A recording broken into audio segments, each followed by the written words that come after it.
Eh coucou! Salut! Bonjour monsieur PO. Bonjour monsieur Xavier. Bon, quoi de neuf en ce moment mon PO? Quoi de neuf? Je reprends tout juste le travail après une petite période de vacances. Comment ça a été cette reprise? Difficile étant donné que je n'ai pas eu de temps de battement entre mes vacances et ma reprise. Donc en fait, j'ai arrêté de travailler, je suis parti en vacances, je suis revenu et j'ai travaillé directement. Pour ceux qui se demandent, un temps de battement, c'est comme un temps entre deux activités différentes où vous allez pouvoir reprendre vos habitudes normales. Là, PO, il n'a pas eu de temps de battement, donc il est rentré et tout de suite, il a couru à son travail pour aller s'occuper des grands-pères et des grands-mères. C'est ça. Pas trop triste de reprendre? Bon non, parce que j'aime bien travailler. C'est C'est cool. un peu bizarre, peu Tu sais, bizarre. je suis contente de t'entendre dire ça quand même, parce que par moment, on parle un peu de ton travail et puis je ressens pas des vibrations très positives, on va dire ça comme ça. Et je m'inquiète un peu, je me dis, ah bon, il y a que moi qui aime son travail? Et parce que je me suis dit, PO, il me dit des trucs, moi je dis pas ça de mon travail. Ah oui. Non, on va dire que j'ai une relation un peu ambivalente à mon travail. Il y a des moments c'est très énervant, des moments c'est très gratifiant. Donc Ouais, il y a un petit peu des deux. T'es indépendant, mais t'es pas vraiment indépendant. Tu choisis pas tes clients, tu fais pas ce que tu veux. Est-ce que ça jouerait pas, tu sais, dans le fait de je pense, d'avoir du je, sens dans ton travail? je pense que ça joue. Après, c'est ça, hein, c'est le jeu. Hein, je n'ai point le choix. C'est le jeu, ma pauvre Lucette. Tout à fait. Ça vient d'une vieille pub des années 90, ça. C'est le jeu, ma pauvre Lucette. Australie! Bon, pour une publicité pour le loto. C'était ça, je crois. Alors, tu me demandes jamais, mais moi j'ai une petite nouvelle. Oui, Du moins, il y a une c'est chose normal, qui... c'est toi l'animateur. Oh, ça va. Et honnêtement, je pense que c'est comme ça dans notre vie aussi. Quand on se parle, je n'ai pas le sentiment que tu me poses énormément de questions. Non, c'est vrai. Voilà, tu es plutôt réactif, tu aimes bien qu'on vienne à toi. Oui, Mais comme je suis quelqu'un qui peut harceler les gens sans vergogne, ça me pose pas plus de problèmes que ça. sans vergogne. Il y a plus grand monde qui utilise cette expression. Ouais, Non, non, c'est bien. Moi, j'aime sans bien. C'est une expression vergogne. que j'aime beaucoup. J'harcèle les gens sans vergogne, sans que ça me pose de problème. Sans vergogne, en gros, ça veut dire sans honte. Mais, Bah j'aime bien, mais sans en gros, honte, c'est ça sans te pose honte, pas de c'est ça. problème. C'est ça, ça me pose aucun problème. Rien à foutre. C'est un peu du culot, mais pas vraiment. C'est voilà. Ouais. Mais oui, moi j'aime bien cette. Il faut raviver la langue française. Ah ouais. Il m'est arrivé quelque chose, on va dire que c'est un peu stupide, mais j'aime bien en parler. Il y a un marché nocturne dans mon village qui arrive une fois par an. Ouais. Et ce marché nocturne, c'est assez sympa. Il y a un groupe de jazz qui vient jouer. Il y a la petite buvette de l'association du village qui sert des choses à boire, que ce soit avec ou sans alcool. Et il y a tous les producteurs du village et de un ou deux villages voisins qui viennent vendre des choses. Et donc, moi, j'aime bien y aller d'abord parce que quand on y allait, il y avait un food truck de galettes bretonnes. Ah, ça c'est bon ça. C'était trop Galette bon. saucisse. Oui, voilà, il faisait des galettes à la saucisse. Ah, c'est génial. Et alors la dame m'a dit, on est très fiers de nos saucisses, il faut que vous essayiez ça. J'ai dit, ok, je prends une galette saucisse fromage. Le goût de la saucisse. Bah ouais. Waouh, poids. Leur saucisse était trop bonne. C'était un truc de fou. J'ai jamais Euh, goûté une saucisse qui a ce goût. Ah, la saucisse bretonne, c'est bon, hein.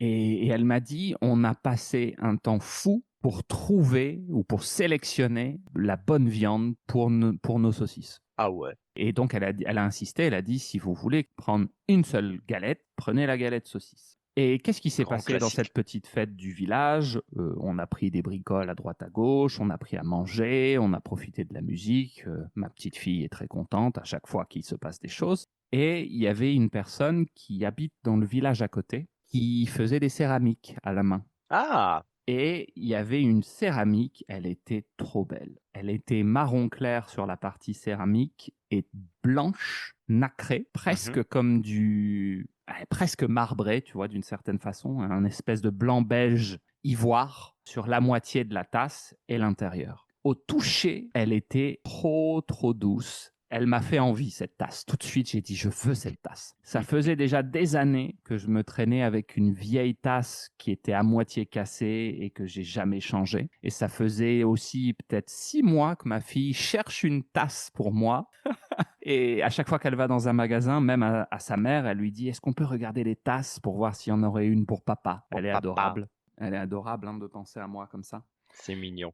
Et alors cette tasse, bon, elle était pas bon marché, elle coûtait 20 euros et elle est pas très grande. Bon, j'ai dit, ok, je ne veux pas de la tasse mug avec une anse, mais je veux de Ouais, la tu veux tasse une tasse. sans la anse, une tasse vraiment tasse, mais de la même taille qu'un mug. Ok.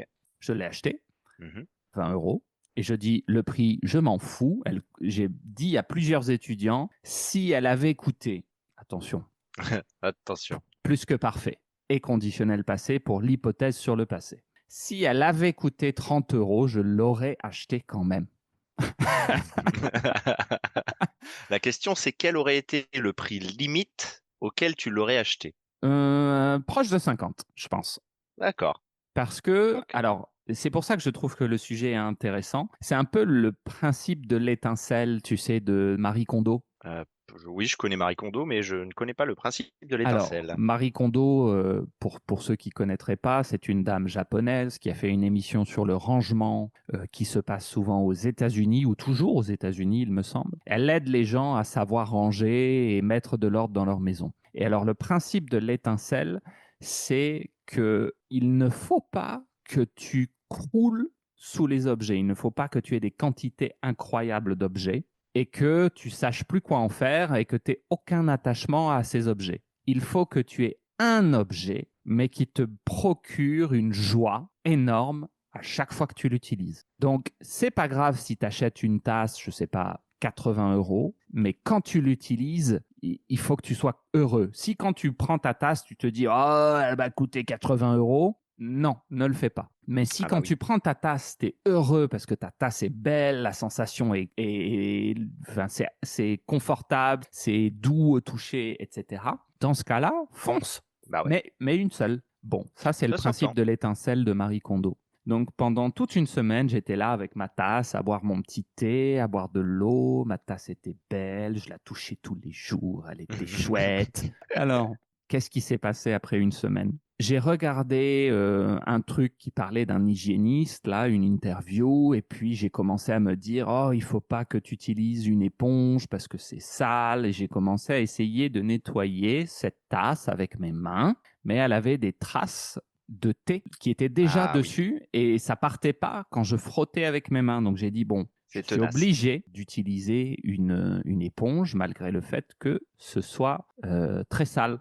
Au moment où j'essaie de mettre mon éponge à l'intérieur, la tasse me glisse des mains, puisque, encore une fois, elle est toute douce, ce n'est pas pour rien. Elle glisse, elle me glisse des mains, et elle ne retombe pas dans l'évier avec le reste de la vaisselle, bien sûr. Elle tombe sur le bord de l'évier, elle rebondit, elle tombe par Hmm, terre. Je n'ai pas le temps de mettre mon pied pour la sauver. Elle hmm. s'explose en 1000 morceaux par terre. Ouais, je comprends. Alors, tu vois, Ça fait mal. ça m'a marqué. Ah, c'est le contrepoids de l'étincelle de Marie Kondo. C'est quand tu perds ton objet que tu chéris, ça fait mal. Oui, c'est une chose très stupide, mais j'ai eu une réaction émotionnelle beaucoup trop forte à ce moment-là. Mhm. J'ai hurlé. Je pense que les voisins ont dû se demander ce qui m'arrivait. Oh, c'est la surprise. J'ai hurlé de frustration d'avoir cassé la seule tasse que j'aime, alors que toutes les autres, je m'en fous. Et c'est pas juste la seule tasse que j'aime, en fait. Il y a très peu d'objets auxquels je m'attache. Et je sais que toi, tu es comme moi. Tu n'es pas Ouais. du genre à te dire, oh, je vais faire très attention à cet objet, je l'aime trop, oh, je vais le protéger. Je sais qu'on Mhm. est à peu près pareil de ce point de vue. On a un objet, on l'utilise, il a une vie, il meurt, et c'est la vie. C'est ça. Faut qu'il vive. Faut qu'on puisse en profiter tous les jours, sinon à quoi il sert? Si c'est pour le mettre derrière une vitrine. Et c'est pour ça aussi que j'aime m'en parler avec toi, parce que je sais qu'on a un peu la même approche de la vie, de on s'attache pas aux objets, les objets meurent et c'est pas grave. Et ça m'est arrivé des tonnes de fois, des gens qui louaient une chambre dans ma maison et qui cassaient ceci ou cela et qui disaient, oh, je suis vraiment désolé. Je leur dis, c'est pas grave, c'est un objet, ça se casse et c'est Bah comme ça. oui, tout à fait. Donc, j'ai pas d'attachement aux objets. C'est aussi pour ça que je refuse d'acheter, par exemple, un vélo extrêmement cher. Mmh. Si j'achète un vélo à 4 000 euros, j'ai vu des très beaux vélos à 4 000 euros, je les achèterai jamais, hein. Ouais. Parce que je vais créer, à cause du prix, cet attachement. Je ne veux pas être attaché à mon vélo. Le jour où j'ai un accident, qu'est-ce Mmh. qui va se passer, quoi? Il y a quelqu'un qui me renverse, qui sort de sa voiture, qui dit «Oh, pardon, désolé», je vais le frapper. C'est pas Bah, il bien, il faut faut pas le pas. faire. Ben non, il Il y faut a pas des le faire. assurances. Il y a des assurances, Xavier. Mais tu comprends le concept, c'est-à-dire que je me mets dans l'idée qu'il va Oui, oui, m'arriver oui. un truc. C'est de la faute d'une autre personne, mais qui s'en veut. Elle n'a pas fait exprès. Je suis pas Ouais. censé avoir une réaction forte parce que il l'a pas fait exprès. Il s'en veut. Il est venu voir comment j'allais. Il n'est pas parti en disant oh c'est pas grave, personne n'a vu que c'était moi. Tu vois. Oui. Mmh. Donc je peux pas dire que c'est une mauvaise personne. Il faut pas que je réagisse mal contre cette personne, mais je sais que si j'ai un attachement, au moment où ça va se passer, je vais avoir un coup de sang. OK. Ouais, ouais, je comprends, si. Et je voulais parler un peu de ce concept de coup de sang. Ah, le coup de sang. Est-ce que Mmh. tu peux essayer d'en parler, toi, pour voir comment tu l'expliquerais? Le coup de sang, je dirais que c'est une réaction émotionnelle forte suite à frustration, comme, la situation que tu décrivais, mais c'est quelque chose du coup qui est pas forcément contrôlable. C'est quelque chose qui te fait monter en pression d'un coup, qui fait que tu vas avoir une réaction potentiellement violente sur l'instant et que tu peux regretter derrière. Mais oui, un coup de sang, c'est voilà, une réaction incontrôlée, sous le coup de l'énervement. C'est souvent lié à l'idée d'impulsivité, d'être impulsif. Oui. Tu peux pas contrôler tes réactions parce qu'elles arrivent trop vite. Il y a un peu cette C'est ça. idée, hein. D'ailleurs, on dit de quelqu'un qui fait des coups de sang régulièrement qu'il est sanguin. Oui. Et donc le sang, tout ça, ça vient du sang, hein. Le sang, Mmh. c'est le liquide rouge que nous avons dans notre corps, hein, pour les étudiants qui ne sauraient pas. Bon, donc être sanguin, ça veut dire être impulsif. Un coup de sang, c'est s'énerver très fortement, de façon totalement immédiate, et sans pouvoir vraiment le contrôler, hein. Je pense que quand tu as un coup de sang, comme tu l'as dit, quand on utilise cette expression, on sait que la personne, même si en général elle est extrêmement calme, elle va pas pouvoir se contrôler à ce moment-là. Oui, Et alors, moi, tu je sais, dans ma pense. famille, je pense spécifiquement du côté de mon père. Ouais. Le coup de sang, c'est un truc de fou, hein. Mon père, il pouvait exploser quelque chose soudainement en s'énervant, mais Mmh. quasiment tous les gens de sa famille étaient comme ça. Des gens, tu sais, très directs Ouais. et un peu sanguins, honnêtement. OK. Je me souviendrai toujours de ma tante qui m'a raconté que son père, au moment de la Deuxième Guerre mondiale, il est parti se cacher dans un autre village à la campagne parce qu'il Mmh. travaillait dans une scierie, donc un établissement pour couper le bois. Et quand un Allemand lui a fait quelque chose qu'il n'aimait pas, Ouais. il a attrapé l'Allemand et il a failli le passer dans la scie pour couper le bois. OK. Alors t'imagines le niveau de sanguinité qu'il faut avoir pour attraper un Allemand qui sont pas des tendres, Oui, oui, oui. le Sur mettre sur le truc roulant là pour l'emmener vers la scie pour le couper en deux comme du bois. le tout sous occupation. Le tout sous occupation où tu sais que toi et toute ta famille vous finissez avec une balle dans la tête. Ouais, ouais, ouais, ouais. Mais justement, dans ces cas-là, tu censé quand même penser à ta famille et te dire: «Pas envie que ma famille finisse avec une balle dans la tête». Donc on revient au coup de sang. Tu ne Voilà, penses pas même pas. Tu contrôlable. n'as pas Ouais, ouais. la capacité mentale de penser à quoi que ce soit. Bah, c'est ça. Bon. Et alors, je pense que tu peux l'attester. Je vais te poser la question, tiens. Est-ce que je Mmh. suis une personne calme? Au quotidien, je dirais oui. Bon. Après, potentiellement, il y a des choses qui peuvent t'énerver. Je Mais m'attendais pas à ça. sinon, Ok. bah, si, dans la grande majorité des cas, tu restes très calme, hein, il y a pas de voilà, Mhm. très, très calme et puis, bah, des fois, il y a des choses, ouais, qui te tiennent à cœur, quoi, c'est normal. Ok, tu m'as vu exploser une paire de fois dont je me souviens pas, j'ai l'impression. Pas une paire de fois, très rarement, tu vois? C'est très rare. Ok. Bon.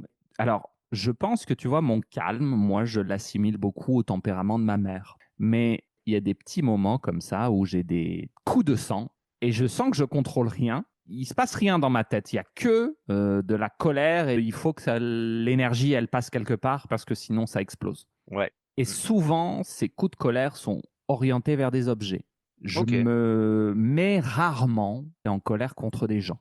Je peux avoir une patience. Ma mère dit que j'ai une patience d'ange Mmh. avec des gens, et je pense que c'est pour ça que je fais le travail que je fais, hein. Je veux dire, enseigner à des gens, ils comprennent pas toujours. Il faut pas t'énerver contre eux, hein, c'est pas de leur faute. Ah, Mais faut il de la faut avoir la patience. patience. Mmh mh. Et j'ai une patience infinie. Tu me vois avec ma fille, elle peut Oui. m'ennuyer pendant très longtemps avant que je réagisse. Oh oui! Bon, mais il y a des choses sur lesquelles où je vais avoir une frustration incroyable, je vais avoir un coup de sang, et souvent ça finit avec un trou dans le mur ou quelque chose de cassé. Mmh. Bah, tant que c'est que les objets, tout va bien. Oui, et j'ai jamais trop aimé que ma fille me voie comme ça. Je l'ai fait devant elle une paire de fois, puis après j'ai un peu cogité, j'ai réfléchi à la situation et je me suis dit, Mmh. faut pas lui montrer que c'est normal, quoi. Oui. Et quand ça m'est réarrivé, j'avais juste le temps de sortir de la maison avant d'avoir une réaction, tu vois. Je sentais que ça montait et je sortais, je fermais la porte derrière moi, et le moment où j'hurle ou je frappe quelque chose, c'est dehors, pas devant elle.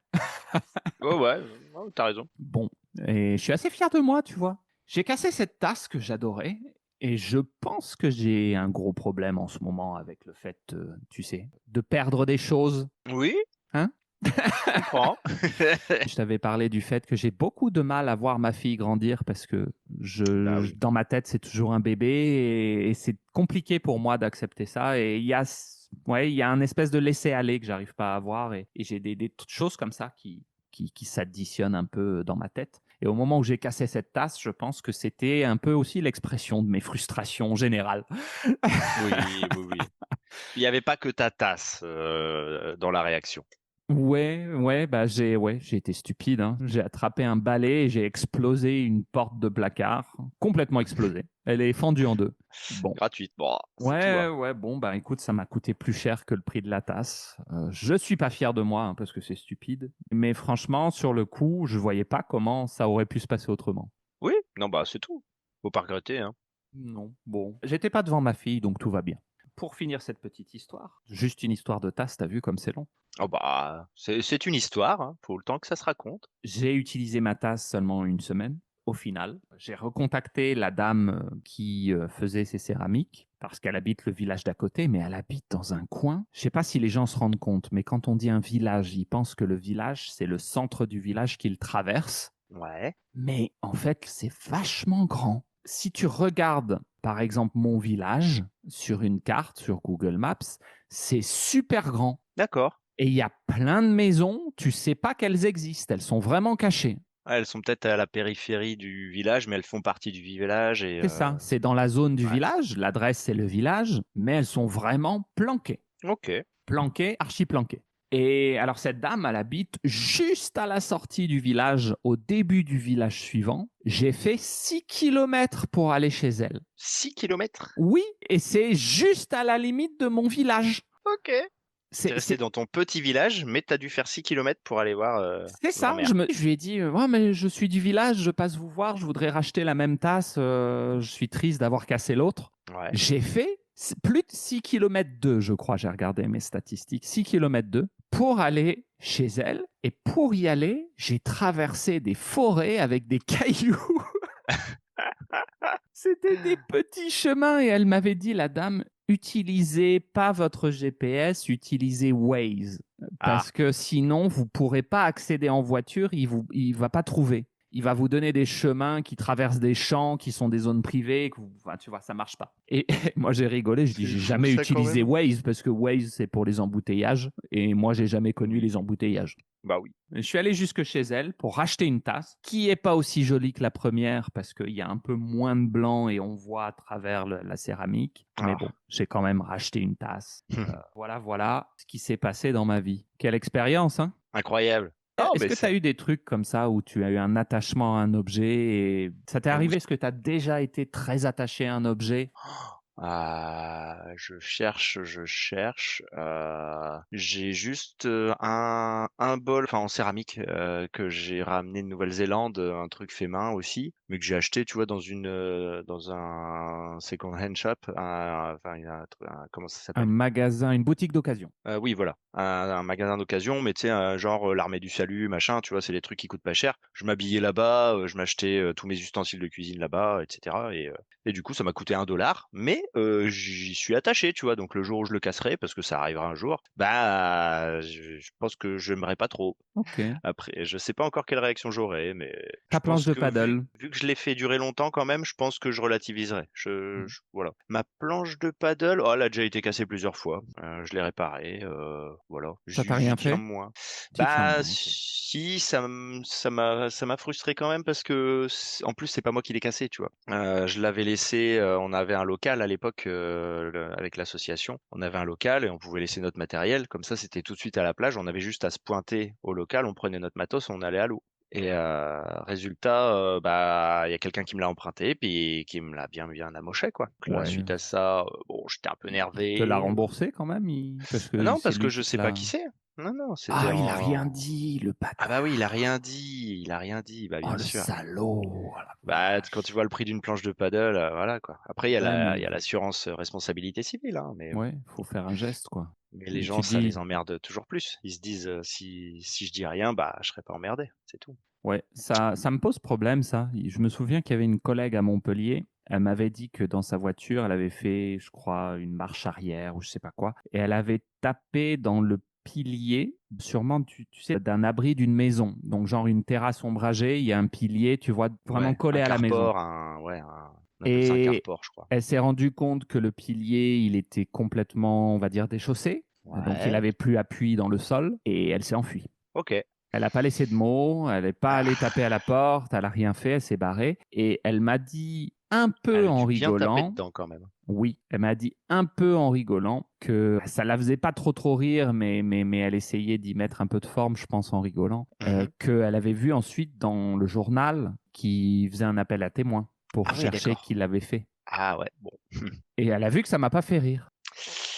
Ouais, bah ouais. Et elle m'a dit, attends, toi, tu le ferais? Elle a dit, attends, ça coûte vachement cher, toi, tu le ferais? Parce que bon, c'est une maman avec 2 enfants toute seule en galère, tout ça. Donc, bon, je pense que c'est pour Oui, ça qu'elle bon, s'est oui, enfuie aussi. le contexte n'est pas le même non plus, oui. Mais elle m'a dit, attends, toi, tu le ferais? Tu vois, aller prendre ta responsabilité, etc. Et puis, bah, payer. Et honnêtement, je lui ai dit, ben oui. En fait, ça me semble bizarre de pas le faire, quoi. Je me dis, ben, tant tu fais pas ça, quoi. Ah ouais. Mais en fait, encore une fois, c'est un combat entre l'individualisme et penser aux autres. Bah Mais j'ai oui, pas bah été oui. élevé comme ça.